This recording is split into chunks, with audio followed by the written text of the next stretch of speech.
ನಿಮ್ಮ ಟೆಕ್ ಬರೋದು ಎಲ್ಲರೂ ಹೇಗಿದ್ದಾರೆ? ನಾನು ಸೂಪರ್ ಆಗಿದ್ದೀನಿ, ನೀವು ಕೂಡ ಸೂಪರ್ ಆಗಿದ್ದೀರಾ ಅಂತ ನಾನು ಕೂಡ ಅನ್ಕೊಂಡಿದ್ದೀನಿ. ಇವತ್ತಿನ ಒಂದು ತುಂಬಾ ಇಂಪಾರ್ಟೆಂಟ್ ಆದ ಒಂದು ಟಾಪಿಕ್ ನಿಮಗೋಸ್ಕರ ಚಾಯ್ಸ್ ಮಾಡ್ಕೊಂಡ್ ಬಂದಿದ್ದೀನಿ.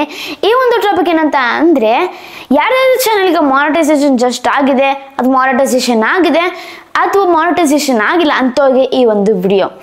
ಎಂತಕ್ಕಂತ ಅಂದ್ರೆ, ಯೂಟ್ಯೂಬ್ ಅವರು ಮಾನಿಟೈಸೇಷನ್ ಟೈಮ್ ಏನೈತಲ್ಲ, ಇದರ ಪೂರ್ತಿ ಅದ್ರ ಬಗ್ಗೆ ನಾಲೆಜ್ ಕೊಡ್ತಾ ಇದೀನಿ ಈ ಒಂದು ವಿಡಿಯೋದಲ್ಲಿ. ಏನೇನು ಸ್ಟೆಪ್ ನಾವು ಫಾಲೋ ಮಾಡಬೇಕು, ಫಾಲೋ ಮಾಡಲಿಲ್ಲ ಅಂತಾರೆ ನಮ್ಗೆ ಏನೇನಾಗುತ್ತೆ ಅಂತ ಪೂರ್ತಿ ಡೀಟೇಲ್ ಆಗಿ ಎಕ್ಸ್ಪ್ಲೇನ್ ಮಾಡ್ತಾ ಇದ್ದೀನಿ.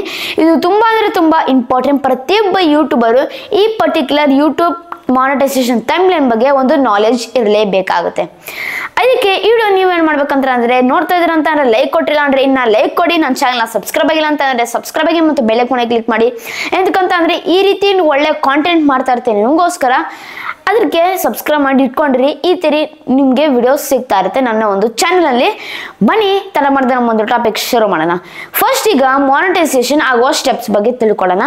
ಎಲ್ಲರಿಗೂ ಗೊತ್ತಿದೆ, 3 ಸ್ಟೆಪ್ ಇದೆ.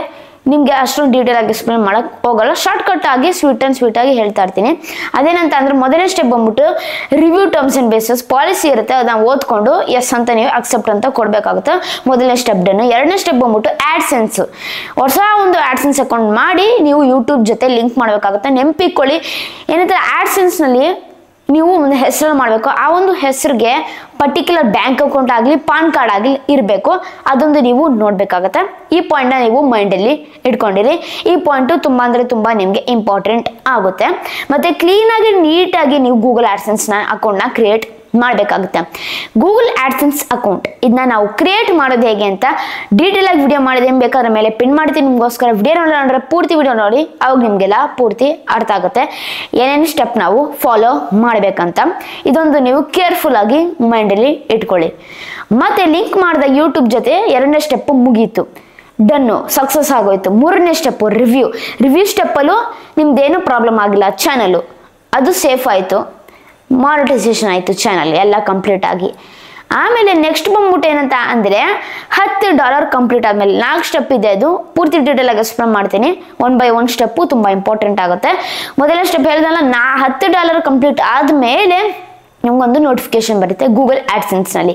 ನೋಟಿಫಿಕೇಶನ್ ಏನಂತ ಅಂದರೆ, ನಿಮ್ಮ ಒಂದು ವೆರಿಫಿಕೇಶನ್ ಅಂದರೆ ವೆರಿಫೈ ಯುವರ್ ಐಡೆಂಟಿಟಿ, ವೆರಿಫಿಕೇಶನ್ ಮಾಡಿ, ಐಡೆಂಟಿಟಿ ವೆರಿಫಿಕೇಶನ್ ಅಂತ. ಐಡೆಂಟಿಟಿ ವೆರಿಫಿಕೇಶನ್ ಅಂತ ಅಂದರೆ ತುಂಬ ಸಿಂಪಲ್. ಅದು ಹೇಗೆ ಅಂತ ಅಂದರೆ, ಈಗ ಒಂದು ಡಾಕ್ಯುಮೆಂಟ್ ಇರುತ್ತೆ, ಆಧಾರ್ ಕಾರ್ಡ್ ಬಿಟ್ಟು ಬೇರೆ ಡಾಕ್ಯುಮೆಂಟ್ ಮಾಡ್ಬೋದು. ಪಾಸ್ಪೋರ್ಟ್ ಆಗಲಿ, DL ಅಂದರೆ ಡ್ರೈವಿಂಗ್ ಲೈಸೆನ್ಸ್ ಆಗಲಿ, ವೋಟರ್ ID ಆಗಲಿ, ಅಥವಾ ಪಾನ್ ಕಾರ್ಡ್ ಆಗಲಿ. ಬೆಸ್ಟ್ ಏನಂತಂದರೆ ಪಾನ್ ಕಾರ್ಡ್ ಮಾಡಿ. ನೀವು ಪಾನ್ ಕಾರ್ಡು ಫ್ರಂಟು ಮತ್ತು ಬ್ಯಾಕು ಕರೆಕ್ಟಾಗಿ ಫೋಟೋ ತಗೊಳ್ಳಿ. ಎಲ್ಲೂ ಒಂದು ಸೈಡು ಕಟ್ ಆಗಿರಬಾರ್ದು. ಮತ್ತು ತುಂಬ ಜನ ಏನಂತ ಅಂದರೆ, ಕ್ಲಿಯರಾಗಿ ಕಾಣಿಸ್ಬೇಕಂತ ತುಂಬ ಓವರ್ ಲೈಟ್ ಹಾಕ್ಬಿಡ್ತಾರೆ, ಲೆಟರ್ಸೇ ಕಾಣಿಸಲ್ಲ ಒಂದೊಂದು ಲೆಟರ್ಸು. ತುಂಬ ಜನ ಕರೆಕ್ಟಾಗಿ ಫೋಟೋ ಇಟ್ಕೊಳ್ಳೋ, ಕರೆಕ್ಟಾಗಿ ಲೈಟು ಇರೋಲ್ಲ ಅದರಲ್ಲಿ. ಈ ಥರ ಪ್ರಾಬ್ಲಮ್ಸ್ ಎಲ್ಲ ಮಾಡೋಕ್ಕೆ ಹೋಗ್ಬಿಡಿ. ಕ್ಲೀನಾಗಿ ಒಂದು ಟೇಬಲ್ ಮೇಲೆ ಇಟ್ಬಿಟ್ಟು ಫೋಟೋ ತೆಕ್ಕೊಳ್ಳಿ. ಕ್ಲೀನಾಗಿ ಎಲ್ಲ ಕಡೆ ಕ್ಲೀನಾಗಿ ಲೆಟರ್ಸ್ ಕಾಣಿಸಿರ್ಬೇಕು, ಕ್ಲೀನಾಗಿ ತೆಗ್ದಿರ್ಬೇಕು ಫೋಟೋ. ಆವಾಗ ಮಾತ್ರ ಸಕ್ಸಸ್ಫುಲ್ ಆಗೋದು. ಫ್ರಂಟ್ ಮತ್ತು ಬ್ಯಾಕು ಇದೆರಡು ನೀವು ಅಪ್ಲೋಡ್ ಮಾಡಬೇಕಾಗುತ್ತೆ. ಐಡಿದು ಒಂದು ಪರ್ಟಿಕ್ಯುಲರ್ ಐಡಿದು ಇದೊಂದು ನೀವು ಮೈಂಡಲ್ಲಿ ಇಟ್ಕೊಬೇಕಾಗುತ್ತೆ. ಇಷ್ಟು ಮಾಡಿದ್ರೆ ನಿಮ್ಮ ಒಂದು ಐಡೆಂಟಿಟಿ ವೆರಿಫಿಕೇಶನ್ ಕಂಪ್ಲೀಟ್ ಆಗಿಬಿಡುತ್ತೆ. ಅದ್ರ ಬಗ್ಗೆ ಕೂಡ ಡೆಡಿಕೇಟೆಡ್ ಆಗಿ ನಾನು ವಿಡಿಯೋ ಮಾಡಿದ್ದೀನಿ. ಬೇಕಾದ್ರೆ ನಿಮಗೋಸ್ಕರ ಲಿಂಕ್ನ ಡಿಸ್ಕ್ರಿಪ್ಷನ್ ಕೊಟ್ಟಿರ್ತೀನಿ, ಬೇಕಾದ್ರೆ ಹೋಗಿ ನೋಡಿ ಏನು ಐಡೆಂಟಿಟಿ ವೆರಿಫಿಕೇಶನ್ ಅಂತ. ಮತ್ತು ಇನ್ನೊಂದು ನೆಕ್ಸ್ಟ್ ಬಂದ್ಬಿಟ್ಟು ಈಗ ಅಡ್ರೆಸ್ ವೆರಿಫಿಕೇಶನ್. $10 ಆದಮೇಲೆ ನಿಮಗೆಲ್ಲ ಗೊತ್ತಿರಬೇಕು ನಮಗೆ ಪಿನ್ ರಿಸೀವ್ ಆಗುತ್ತಂತ. ಐಡೆಂಟಿಟಿ ವೆರಿಫಿಕೇಶನ್ ಮಾಡಾದ್ಮೇಲೆ ಅದು ಗೂಗಲ್ ಆಡ್ಸೆನ್ಸ್ ಪಿನ್ ಅಂತ. ಇದು ಒಂಥರ ಎನ್ವಿಲೋಪ್ ಥರ. ಇದು ಹೌದು, ಎನ್ವಿಲೋಪು ನಮಗೆ ನಮ್ಮ ಒಂದು ಮನೆಗೆ ರಿಸೀವ್ ಆಗುತ್ತೆ. ಏನು ಕೊಟ್ಟಿರ್ತಾರೆ ಅಡ್ರೆಸ್, ಪರ್ಟಿಕ್ಯುಲರ್ ಅಡ್ರೆಸ್ಸು ಅದ್ರಿಗೆ, ಅಥವಾ ಗೂಗಲ್ ಆಡ್ಸೆನ್ಸಲ್ಲಿ ಪರ್ಟಿಕ್ಯುಲರ್ ಅಡ್ರೆಸ್ ಏನು ಕೊಟ್ಟಿರ್ತೀರ ಆ ಒಂದು ಅಡ್ರೆಸ್ಗೆ ಬರುತ್ತೆ. ನೆನಪಿಕೊಳ್ಳಿ, ಪರ್ಮನೆಂಟ್ ಅಡ್ರೆಸ್ ಕೊಡಿ. ನೀವು ಹೇಳಿರ್ತೀರ ಪರ್ಮನೆಂಟ್ ಅಡ್ರೆಸ್ ಕೊಡಿ. ನಾನಿರೋದು ನೋಡಿ ಕೆಂಗೇರಿಲಿ, ಇದು ಪರ್ಮನೆಂಟ್ ಅಡ್ರೆಸ್ ಇದೆ ಕೊಟ್ಟಿರೋದು. ಅದಕ್ಕೆ ನನಗೆ ಬೇಗ ಪಿನ್ ರಿಸೀವ್ ಆಯಿತು. ತುಂಬ ಜನ ಏನಂತ ಅಂದರೆ, ಎಲ್ಲೆಲ್ಲೋ ಇದ್ಬಿಟ್ಟು ಎಲ್ಲೆಲ್ಲೋ ಕೊಟ್ಬಿಟ್ಟು ಅಡ್ರೆಸ್ಸು ಪಿನ್ನಲ್ಲಿ ರಿಸೀವ್ ಆಯಿತು. ಆಮೇಲೆ ತುಂಬ ಜನ ನನಗೂ ವಾಟ್ಸಪ್ಪಲ್ಲಿ ಬಂದು ಕೇಳ್ತಿರ್ತಾರೆ, ಭರತ್ ನಾನು ಇಲ್ಲಿ ಕೊಟ್ಟ ಅಡ್ರೆಸ್ಸು, ನಾನು ಇಲ್ಲಿರೋದು ಅಂತ. ಮೈಂಡಲ್ಲಿ ಇಟ್ಕೊಳ್ಳಿ, ಎಲ್ಲಿ ಪರ್ಮನೆಂಟ್ ಅಡ್ರೆಸ್ ಐತೆ ಅದನ್ನ ಕೊಡಿ. ಮತ್ತು ತುಂಬ ಜನ ಅಂತ ಅಂದರೆ, ಭರತ್ ಆಧಾರ್ ಕಾರ್ಡಲ್ಲಿ ಈ ಥರ ಐತೆ, ಆದರೆ ನಾನಿರೋದು ಇಲ್ಲಿ ಅಂತ ತುಂಬ ಜನ ಹೇಳ್ತಿರ್ತಾರೆ. ನಾನು ಹೇಳ್ತಾ ಇದ್ದೀನಲ್ಲ, ಎಲ್ಲರಿಗೂ ಅಷ್ಟೇ ಪರ್ಮನೆಂಟ್ ಅಡ್ರೆಸ್ ಎಲ್ಲಿದ್ದೀರಾ ಅಲ್ಲಿ ನೀವು ಕೊಡಬೇಕಾಗುತ್ತೆ. ನೀವು ಅಡ್ರೆಸ್ಸು ಅಡ್ರೆಸ್ ಬಂದರೆ ಅಲ್ಲಿ ನಿಮ್ಗೊಂದು ಪಿನ್ ಬರುತ್ತೆ, ವೆರಿಫೈ ಆಗುತ್ತೆ 6 ಡಿಜಿಟ್ ಪಿನ್. ಅದನ್ನ ನೀವು ವೆರಿಫೈ ಮಾಡ್ಬೇಕು. ಅವಾಗ ಯೂಟ್ಯೂಬರ್ಗಾಗಲಿ ಗೂಗಲ್ ಅವ್ರಿಗೆ ಗೊತ್ತಾಗುತ್ತೆ, ಓ ಇವ್ರು ಇಲ್ಲಿದ್ದಾರೆ ಅಂತ ವೆರಿಫೈ ಆಗುತ್ತೆ. ಮೊದಲನೇ ಸ್ಟೆಪ್ ಕಂಪ್ಲೀಟ್ ಆಯಿತು. ಇದೆಲ್ಲ ಮಾಡಿಲ್ಲ ಅಂತ ಅಂದರೆ ಸಪೋಸ್ ಈಗ ಅಡ್ರೆಸ್ ವೆರಿಫಿಕೇಶನ್ ಆಗಲಿ ಅಥವಾ ಐಡೆಂಟಿಟಿ ವೆರಿಫಿಕೇಶನ್ ಆಗಲಿ 45 ದಿವಸ ಒಳಗಡೆನೆ ಮಾಡಬೇಕು ನೀವು. ಐಡೆಂಟಿಟಿ ವೆರಿಫಿಕೇಶನ್ ತುಂಬ ಇಂಪಾರ್ಟೆಂಟ್. 45 ದಿವಸ ಒಳಗಡೆ ಮಾಡಿದ್ರೆ ಬೆಸ್ಟ್. ಇಲ್ಲಾಂತಂದರೆ ನಿಮ್ಮ ಮಾನಿಟೈಸೇಷನ್ ಪಾಸ್ ಆಗುತ್ತೆ. ಮೈಂಡ್ ಇಟ್ಕೊಳ್ಳಿ, ಆಫ್ ಆಗಲ್ಲ, ಜಸ್ಟ್ ಪಾಸ್ ಆಗುತ್ತೆ. ಅರ್ನಿಂಗ್ಸ್ ಸ್ಟಾಪ್ ಆಗಿಬಿಡುತ್ತೆ, ಕೌಂಟ್ ಆಗೋದು. ಮೈಂಡ್ ಇಟ್ಕೊಳ್ಳಿ, ಈ ರೀತಿ ಪರಿಸ್ಥಿತಿ ಮಾಡೋಕ್ಕೆ ಹೋಗ್ಬೇಡಿ. ಮತ್ತು ಇನ್ನೊಂದು ಏನಂತ ಅಂದರೆ ಪಿನ್ ಪ್ರಾಬ್ಲಮ್ ತುಂಬ ಜನ ಇದೆ. 90% ಪಿನ್ ಪ್ರಾಬ್ಲಮ್ಸ್ ತುಂಬ ಜನ ನೋಡ್ತೀನಿ ನಾನು. ಎಲ್ಲ ಅಡ್ರೆಸ್ ಪ್ರಾಬ್ಲಮ್, ಈ ಥರ ಅಡ್ರೆಸ್ ಪ್ರಾಬ್ಲಮ್ಸು. ಎರಡನೇದು ಬಂದ್ಬಿಟ್ಟು ಏನಂತ ಅಂದರೆ ತುಂಬ ಜನ 4 ತಿಂಗಳಾಯಿತು ಇನ್ನೂವರೆಗೂ ಪಿನ್ನ ರಿಸೀವ್ ಆಗಲೇ ಇಲ್ಲ. ಹೌದು, 120 ದಿವಸ ಕಾದರೂ ಇನ್ನೂವರೆಗೂ ಪಿನ್ ಬಂದೇ ಇಲ್ಲ ಅವ್ರಿಗೆ. 3ರಿಂದ ಮೇಲೆ ಸತಿ ಟ್ರೈ ಮಾಡಿ ರೀಸೆಂಡ್ ಮಾಡ್ತಾನೆ ಇದ್ರು, ಪಿನ್ನ ಬಂದಿಲ್ಲ ಆದ್ರೂ. ಹೌದು, ಯೂಟ್ಯೂಬರೇ ಹೇಳಿದ್ರೆ ಪಿನ್ ಬಂದಿಲ್ಲ ಅಂತಂದ್ರೆ ಮತ್ತೆ ರೀಸೆಂಡ್ ಮಾಡಿ 3 ವಾರಕ್ಕಂತ. ಬಂದಿಲ್ಲ ಪಿನ್ ಆದ್ರೂ ಇದಕ್ಕೆ ಸೊಲ್ಯೂಷನ್ ಏನಂತ ಅಂದರೆ ಯೂಟ್ಯೂಬ್ ಟೀಮ್ಗೆ ಹೋಗ್ಬೇಕು, ಯೂಟ್ಯೂಬ್ ಸಪೋರ್ಟ್ ಟೀಮ್ಗೆ ಹೋಗ್ಬಿಟ್ಟು ಕೇಳಬೇಕು, ಈ ಥರ ನಂಗೆ ಪ್ರಾಬ್ಲಮ್ ಆಗಿದೆ, ಈ ಥರ ಪಿನ್ ಬಂದಿಲ್ಲ ಅಂತ. ಆದರೆ ಯಾರಿಗಂತ ಅಂದರೆ 4 ತಿಂಗಳಾಗಲಿ ಅಥವಾ 3 ಸತಿ ಮೇಲೆ ಪಿನ್ ಅಪ್ಲೈ ಮಾಡಿರ್ತಾರೆ ಅಂಥವ್ರಿಗೆ ಮಾತ್ರ ಈ ಒಂದು ಪಾಲಿಸಿ, ಅಂದರೆ ಈ ರೀತಿ ನಿಮಗೆ ಹೆಲ್ಪ್ ಸಿಗುತ್ತೆ ಯೂಟ್ಯೂಬ್ ಕಡೆಯಿಂದ. ಅದೇನಂತ ಅಂದರೆ ನೀವು ನಿಮಗೆ ಆನ್ಲೈನಲ್ಲೇ ಸಿಕ್ಬಿಡುತ್ತೆ ಪಿನ್ನು. ಅವಾಗ ನೀವು ಅಪ್ಲೈ ಮಾಡ್ಕೊಬೋದು ಅಡ್ರೆಸ್ ವೆರಿಫಿಕೇಷನ್ಗೆ. ಮೈಂಡಲ್ಲಿ ಇಟ್ಕೊಳ್ಳಿ ಇದನ್ನ. ಇಲ್ಲ ಅಂತ ಅಂದರೆ ಮಾನಿಟೈಸೇಷನ್ ಪಾಸ್ ಆಗಿಬಿಡುತ್ತೆ. ಆದಷ್ಟು ಇದನ್ನ ಮಾಡಿ ಕರೆಕ್ಟ್ ಅಡ್ರೆಸ್ ಕೊಡಿ, ಅವಾಗ ಬೇಗ ಪಿನ್ ರಿಸೀವ್ ಆಗುತ್ತೆ. ನೆಕ್ಸ್ಟ್ ಎರಡನೇ ಸ್ಟೆಪ್ ಬಗ್ಗೆ ಮಾತನಾಡಬೇಕಂತ ಅಂದರೆ ಬ್ಯಾಂಕ್ ಅಕೌಂಟ್. ಇದು ತುಂಬ ಇಂಪಾರ್ಟೆಂಟ್. $20 ಆದಮೇಲೆ ಎಲ್ಲರೂ ಕೂಡ ಬ್ಯಾಂಕ್ ಅಕೌಂಟ್ ಆ್ಯಡ್ ಮಾಡಲೇಬೇಕು. ಯಾವ ಬ್ಯಾಂಕ್ ಅಕೌಂಟ್ ಅಂತ ಅಂದರೆ ಯಾವುದು ನೀವು ಕೊಟ್ಟಿರ್ತೀರ, ಪಾನ್ ಕಾರ್ಡ್ ಆಗಲಿ ಅಥವಾ ಹೆಸರು ಕೊಟ್ಟಿರ್ತಾರೆ ಆ್ಯಡ್ಸೆನ್ಸ್ನಲ್ಲಿ, ಅಂಥ ಒಂದು ಬ್ಯಾಂಕ್ ಅಕೌಂಟ್ ಬೇಕಾಗುತ್ತೆ. ಆ ಬ್ಯಾಂಕ್ ಅಕೌಂಟು ನೀವು ಹಾಕಬೇಕಾಗುತ್ತೆ, ಅವಾಗ ಸಕ್ಸಸ್ಫುಲ್ ಆಗುತ್ತೆ. ಅದ್ರ ಮೈಂಡಲ್ಲಿ ಇಟ್ಕೊಳ್ಳಿ, ಕೇರ್ಫುಲ್ಲಾಗಿ ಎಲ್ಲ ಒಂದು ಡೀಟೇಲ್ ಆಗಲಿ ಬ್ಯಾಂಕ್ ಅಕೌಂಟ್ನಲ್ಲಿ ಎಲ್ಲ ನೀವು ಕರೆಕ್ಟಾಗಿ ಫಿಲ್ ಮಾಡಬೇಕಾಗುತ್ತೆ. ಇದೊಂದು ನೀವು ಮೈಂಡಲ್ಲಿ ಇಟ್ಕೊಬೇಕಾಗುತ್ತೆ. ಕೇರ್ಫುಲ್ಲಾಗಿ ನೀವು ಮಾಡಬೇಕಿದ್ದ ಬ್ಯಾಂಕ್ ಅಕೌಂಟ್ನ IFSC ಕೋಡ್ ಆಗಲಿ ಸ್ವಿಫ್ಟ್ ಕೋಡ್ ಆಗಲಿ ಎಲ್ಲ ಕ್ಲೀನಾಗಿ ಡೀಟೇಲ್ ಆಗಿ ಫಿಲ್ ಮಾಡಬೇಕು. ಅದು ಕೂಡ ಗಾಬರಿಯಿಂದ ಫಿಲ್ ಮಾಡಿಬಿಟ್ಟೆ ಡಿಸಪ್ರೂವಲ್ ಆಗೈತೆ ಅಂತಾರೆ ಕಷ್ಟ. ಅದಕ್ಕೆ ಕ್ಲೀನಾಗಿ ಡೀಟೇಲ್ ಆಗಿ ನೀವು ಮಾಡಬೇಕಾಗುತ್ತೆ. ಅದ್ರ ಬಗ್ಗೆ ಡೆಡಿಕೇಟೆಡ್ ಆಗಿ ವಿಡಿಯೋ ಮಾಡಿದ್ದೀನಿ, ಮೇಲೆ ಪಿನ್ ಮಾಡಿದ್ದೀನಿ ನಿಮಗೋಸ್ಕರ. ವಿಡಿಯೋ ನೋಡೋಣ 1 ಸೆಕೆಂಡ್ ಸ್ಕಿಪ್ ಮಾಡಿದೆ, ಪೂರ್ತಿ ವಿಡಿಯೋ ನೋಡಿ. ಆಗ ನಿಮ್ಗೊಂದು ಐಡಿಯಾ ಸಿಗುತ್ತೆ ಹೇಗೆ ನಾನು ಇದು ಮಾಡೋದು, ಬ್ಯಾಂಕ್ ಅಕೌಂಟ್ ಆ್ಯಡ್ ಮಾಡೋದು ಏನೇನು ಸ್ಟೆಪ್ ಇದೆ ಅಂತ. ಅದ್ರ ಬಗ್ಗೆ ಡೀಟೇಲ್ ಆಗಿ ನಾನು ಎಕ್ಸ್ಪ್ಲೇನ್ ಮಾಡಿದ್ದೀನಿ. ಇದು ಮಾಡಿಲ್ಲ ಅಂತ ಅಂದ್ರೂ ಸೇಮ್ ನಿಮಗೆ ಮಾನಿಟೈಸೇಷನ್ ಪಾಸ್ ಆಗುತ್ತೆ. ಮೈಂಡಲ್ಲಿ ಇಟ್ಕೊಳ್ಳಿ, ಇದು ತುಂಬ ಇಂಪಾರ್ಟೆಂಟ್. ಮಾನಿಟೈಸೇಷನ್ ಆಡ್ಸೆನ್ಸ್ ಕೌಂಟ್ ಆಗೋದು ಸ್ಟ್ರಕ್ ಆಗ್ಬೋದು. ಹೌದು, ಈ ರೀತಿ ಕೂಡ ನಿಮಗೆ ಪ್ರಾಬ್ಲಮ್ಸ್ ಬರ್ಬೋದು. ನೀವು ಅಕಸ್ಮಾತ್ ಏನಾದರೂ ಬ್ಯಾಂಕ್ ಅಕೌಂಟ್ ಆ್ಯಡ್ ಮಾಡಿಲ್ಲ ಅಂತಂದರೆ ಆದಷ್ಟು ಎಲ್ಲರೂ ಕೂಡ ಅಷ್ಟೇ ಬ್ಯಾಂಕ್ ಅಕೌಂಟ್ ಆ್ಯಡ್ ಮಾಡಿ.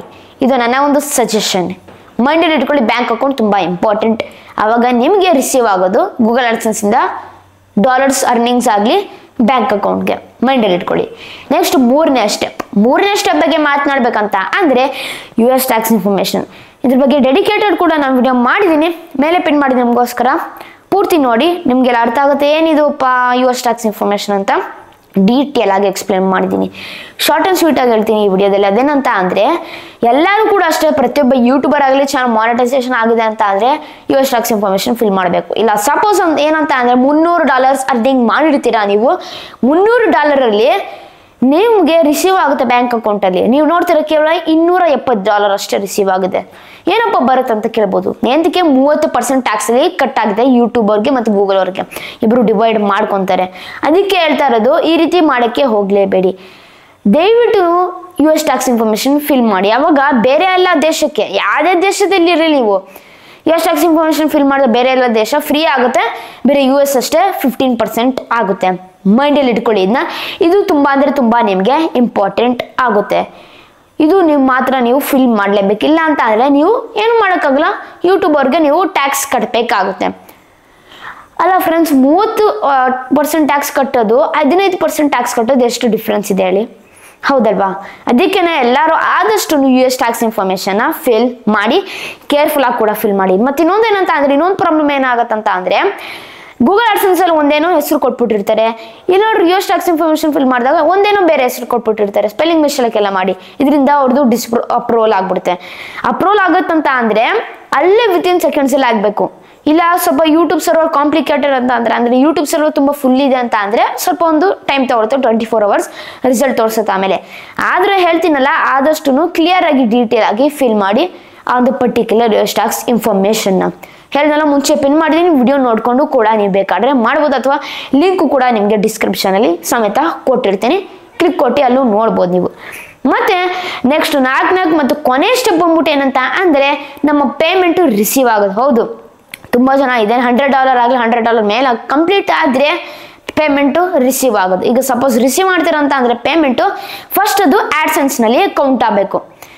ಸಪೋಸ್ ಈಗ ನಂದು ಚಾನಲ್ ಮಾನಿಟೈಸೇಷನ್ ಆಗಿ ಫಸ್ಟ್ ಸೆಪ್ಟೆಂಬರ್ ಮಾನಿಟೈಸೇಷನ್ ಆಯಿತು, ಚಾನಲು 30 ಸೆಪ್ಟೆಂಬರ್ವರೆಗೂ ಅದು ಕೌಂಟ್ ಆಗುತ್ತೆ ಅರ್ನಿಂಗ್ಸು. ಆಮೇಲೆ 7 to 12 ಸೆಪ್ಟೆಂಬರ್ ಬಿಟ್ವೀನ್, ಅಂದರೆ 7 to 12 ಸೆಪ್ಟೆಂಬರ್ ಒಳಗಡೆ ಮಧ್ಯ ಆವಾಗ ನಿಮಗೆ ಕೌಂಟ್ ಆಗುತ್ತೆ. ಆ್ಯಡ್ಸೆನ್ಸ್ನಲ್ಲಿ ಕೌಂಟ್ ಆಗ್ತಾ ನಿಮಗೆ ಅಲ್ಲಿ ತೋರಿಸುತ್ತೆ ಎಷ್ಟು ಟೋಟಲ್ ಅರ್ನಿಂಗ್ಸ್ ಆಗಿದೆ ಅಂತ.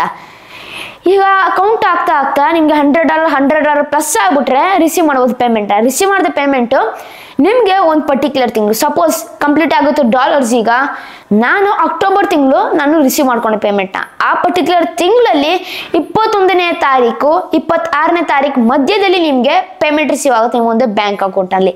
ಅಥವಾ ಲೇಟ್ ಆಯ್ತಂತ ಅಂದರೆ ನೆಕ್ಸ್ಟ್ ತಿಂಗಳು ಅಂದರೆ ನವೆಂಬರ್ ಫಸ್ಟ್ ವೀಕ್ನಲ್ಲಿ ಅಷ್ಟರಲ್ಲಿ ನಿಮಗೆ ಬಂದುಬಿಡುತ್ತೆ ಪೇಮೆಂಟ್ ನಿಮ್ಮೊಂದು ಬ್ಯಾಂಕ್ ಅಕೌಂಟ್. ಮೈಂಡಲ್ಲಿ ಇಟ್ಕೊಳ್ಳಿ ಇದನ್ನ. ಅಕಸ್ಮಾತ್ ಏನಾದ್ರು ನಮ್ಮ ಬ್ಯಾಂಕ್ ಅಕೌಂಟ್ ಪೇಮೆಂಟ್ ಬಂದಿಲ್ಲ ಅಂತ ಅಂದರೆ ಬರುತ್ತೆ ಏನೇನು ಸೊಲ್ಯೂಷನು ಅಂತ ಅದ್ರ ಬಗ್ಗೆ ಡೆಡಿಕೇಟೆಡ್ ಆಗಿ ವಿಡಿಯೋ ಮಾಡ್ಬೇಕಂತ ಅಂದರೆ ಕಮೆಂಟ್ಸ್ನಲ್ಲಿ ತಿಳಿಸಿ, ಅದ್ರ ಬಗ್ಗೆ ಡೆಡಿಕೇಟೆಡ್ ನಾನು ವಿಡಿಯೋ ಮಾಡ್ತೀನಿ. ಏಂತಕ್ಕೆ ಬರಲ್ಲ ಪೇಮೆಂಟ್, ಕಾರಣವೇನು, ನಾವೇನೇನು ಸೊಲ್ಯೂಷನ್ ಬೇಕು ಮತ್ತು ಏನೇನು ಸ್ಟೆಪ್ಸ್ ಫಾಲೋ ಮಾಡ್ಬೇಕಂತ ಪೂರ್ತಿ ಅದರಲ್ಲಿ ಡೀಟೇಲಾಗಿ ಬೇಕಾದ್ರೆ ಎಕ್ಸ್ಪ್ಲೈನ್ ಮಾಡ್ತೀವಿ. ಒಂದು ಡೆಡಿಕೇಟೆಡ್ ಆಗಿ ಅದ್ರ ಬಗ್ಗೆ ನಾನು ವಿಡಿಯೋ ಮಾಡ್ತೀನಿ.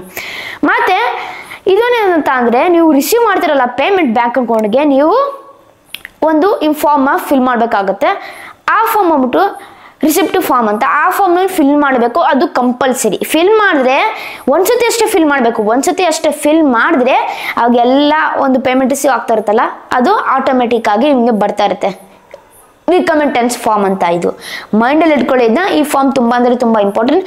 ಏನೈತಲ್ಲ ನಿಮ್ಮ ಒಂದು ಬ್ಯಾಂಕು, ಸಪೋಸ್ ಈಗ ನನ್ನ ಬ್ಯಾಂಕು SBI ಬ್ಯಾಂಕ್ ಇತ್ತು ಅಂತ ಅಂದರೆ Canara bank, Axis bank, ICICI bank, ಯಾವುದೇ ಬ್ಯಾಂಕ್ ಇರಲಿ, ಬ್ಯಾಂಕ್ ಆಫ್ ಬರೋಡ ಬ್ಯಾಂಕು, ಯಾವುದೇ ಬ್ಯಾಂಕ್ ಇರಲಿ, ಆ ಒಂದು ಮೆಥಡ್ ಆಗಲಿ ಅಥವಾ ಫಿಲ್ ಮಾಡೋದ್ರಲ್ಲಾಗಲಿ ಡಿಫ್ರೆಂಟ್ ಇರುತ್ತೆ. ಮೈಂಡಲ್ಲಿ ಇಟ್ಕೊಳ್ಳಿದ್ನ. ಬೇರೆ ಬೇರೆ ರೀತಿ ಫಾರ್ಮ್ಯಾಟಲ್ಲಿ ನಿಮಗೆ ಕೊಟ್ಟಿರ್ತಾರೆ, ಬೇರೆ ಬೇರೆ ರೀತಿ ಮೆಥಡ್ ಕೂಡ ಹೊಂದಿರುತ್ತೆ.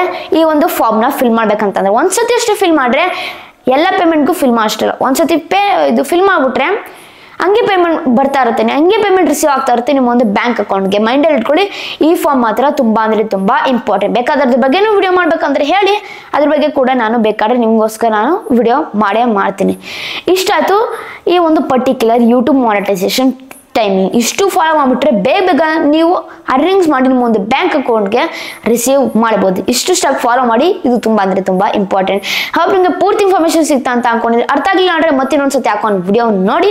ಮತ್ತು ಯೂಟ್ಯೂಬ್ ಬಗ್ಗೆ ಇನ್ಫಾರ್ಮೇಷನ್ ಬೇಕಾದ್ರೆ ಡೌಟ್ ಇದ್ದರೆ ಹೆಲ್ಪ್ ಬೇಕಿದ್ರೆ ಕೆಳಗಡೆ ನಿಮಗೋಸ್ಕರ ನಂಬರ್ ಹಾಕಿದ್ದೀನಿ. 24/7 200% ನಿಮಗೆ ರಿಪ್ಲೈ ಮಾಡ್ತೀನಿ. ಮತ್ತು ಈ ಥರ ವಿಡಿಯೋಸ್ ಬೇಕಂದ್ರೆ ದಯವಿಟ್ಟು ನನಗೆ ಪ್ರೋತ್ಸಾಹ ಕೊಡಿ. ಹೇಗೆ ಪ್ರೋತ್ಸಾಹ ಕೊಡೋದಂದರೆ ಜಸ್ಟ್ ತುಂಬ ಸಿಂಪಲ್ ಆದಂಗಾದ್ರೆ ನೀವು ಸಬ್ಸ್ಕ್ರೈಬ್ ಮಾಡಿ, ಲೈಕ್ ಮಾಡಿ, ಶೇರ್ ಮಾಡಿ, ಕಮೆಂಟ್ ಮಾಡಿದ್ರೆ ಇಷ್ಟು ಮಾಡಿದ್ರೆ ನನಗೆ ದೊಡ್ಡ ಪ್ರೋತ್ಸಾಹ ನೀಡ್ತಾರೆ. ದಯವಿಟ್ಟು ಕನ್ನಡ ಉಳಿಸಿ. ಇಲ್ಲಿಗೆ ವಿಡಿಯೋ ಮುಗಿಸ್ತಾ ಇದ್ದೀನಿ. ಜೈ ಕರ್ನಾಟಕ, ಒಂದೇ ಮಾತರಂ. ಶುಭ ದಿನ ಫ್ರೆಂಡ್ಸ್. ಮುಂದಿನ ವಿಡಿಯೋದಲ್ಲಿ ಸಿಗೋಣ ಫ್ರೆಂಡ್ಸ್.